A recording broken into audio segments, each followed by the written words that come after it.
Wafi. I am from class 5 Al-Hayyan. I will talking about a book named Immune, journey into the mysterious system that keep you alive. The one that was created this book was Philip Demer.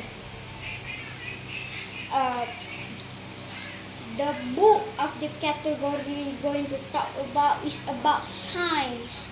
If you don't know what is an immune is called immune system.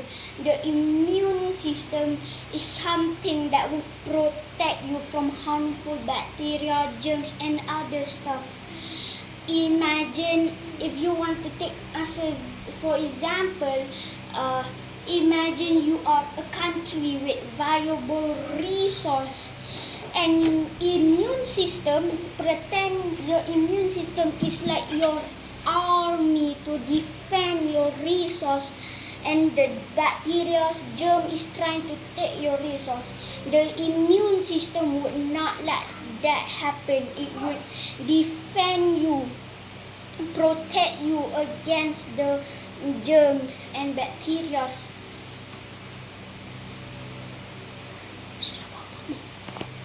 Ayun buat macam tu.